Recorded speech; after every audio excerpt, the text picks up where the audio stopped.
Hello everyone, this is Sanjeev and I welcome you all to the Legal Sticks Talks. कभी हम भी student होते थे and हमारा भी एक सपना होता था कि हाउ टू बिकम अ जज, how to become a government lawyer, right? But उस रास्ते तक जाने का एक तरीका वो हमें नहीं पता होता था, राइट? सो ऐसे ही एक तरीका आपके सामने आया है। हरियाणा पब्लिक सर्विस कमीशन ने अपनी पोस्ट निकाल दी है असिस्टेंट डिस्ट्रिक्ट अटॉर्नी की, दैट इज एडीए एग्जाम, जो लास्ट मंथ इसकी नोटिफिकेशन आया था and last date to apply is 28 March 2023। Exam date अभी नहीं आई है, it will be coming soon, but मेरा आइडिया है कि within 2 months there will be an exam. So total number of post are 112। This is more than enough, right? हमें तो एक ही सीट चाहिए ना। सो एक सीट के लिए भी ये लड़ाई चलेगी, right? So I welcome you again, let's start. Haryana area ने टोटल सीट्स निकाली हैं 112, जिसमें अनरिजर्व्ड कैटेगरी के लिए है 54 सीट्स, शेड्यूल कास्ट के लिए 21, backward schedule caste 17, EWS 10, right? So basically लड़ाई सिर्फ एक ही सीट की है। हमें कितनी चाहिए? सिर्फ एक, चाहे आप अनरिजर्व्ड हो, चाहे आप रिजर्वेशन के उसमें आ रहे हो, but we have to fight for that one seat. लेकिन इस फाइट से पहले you must be eligible for this exam, right? So eligibility for the post is number one, you must have a bachelor of law degree. चाहे आप BLLB कर रखी हो या LLB कर रखी हो, you must have one degree, right? Secondly, you must be enrolled as an advocate with bar council. मतलब ये मतलब नहीं है कि आप किस बार काउंसिल से हो, चाहे बार काउंसिल दिल्ली हो, हरियाणा हो, वट आप बस एनरोल्ड होने चाहिए as an advocate. Number three, आपने 10th में या तो संस्कृत ले रखी हो या फिर हिंदी ले रखी हो, you are eligible for this post. After checking the eligibility, you must know कि उसकी पेमेंट भी करनी होगी, कि आपको एग्जाम में बैठना है तो कितनी पेमेंट है।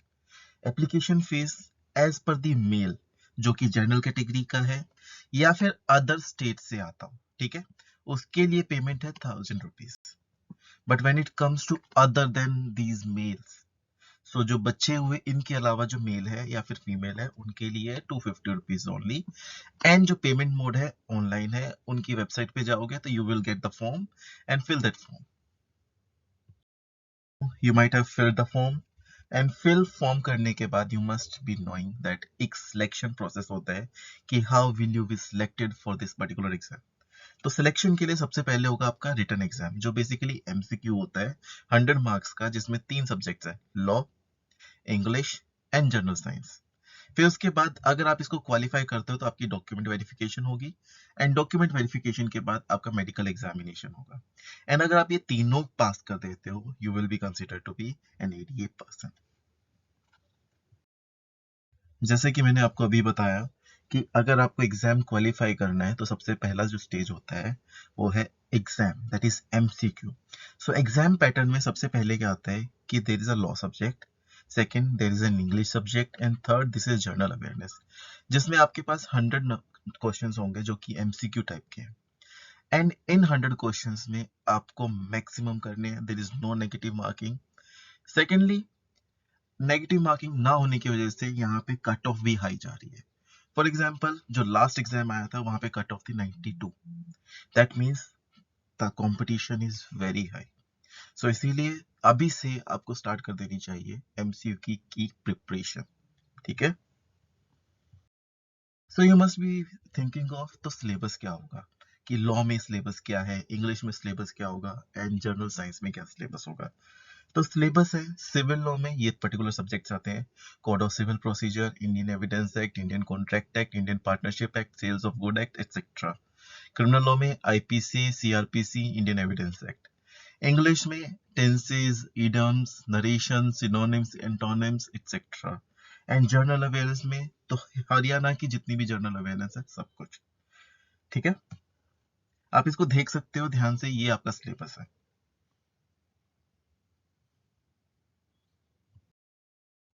सब पता लग गया है कि एग्जाम क्या है, कितनी पोस्ट है, सिलेबस क्या होगा। बट हर एक बच्चे का सबसे बड़ा डर होता है कि इस एग्जाम को कैसे प्रिपेयर करें। एज वी नो कंपटीशन बहुत हाई है, कट ऑफ बहुत ज़्यादा जाने वाली है, एंड हमें पता है लॉ क्या है, राइट। हमने सब पढ़ लिया है, CrPC, CPC, evidence, criminal law, civil law, सब कुछ पढ़ लिया है। बट डर रहता है, 100 क्वेश्चन है, 92 अबव हमें कट ऑफ लेके जानी है, अपने 100 से 100 मार्क्स आने चाहिए।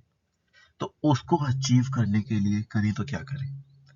सो एक स्मार्ट स्टूडेंट जो और यूजुअली क्या करता है कि वो प्रीवियस ईयर एमसीक्यू क्वेश्चंस उठाता है एंड वो स्टार्ट कर देता है उसी दिन से प्रिपेयर करना कि इस पर्टिकुलर एग्जाम में किस टाइप के क्वेश्चंस पूछे गए हैं एंड किस टाइप के क्वेश्चंस पूछे जा सकते हैं।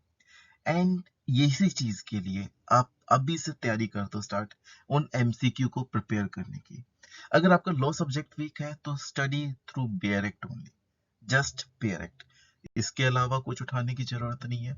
Just prepare the bare act, then start filling out the MCQs, right.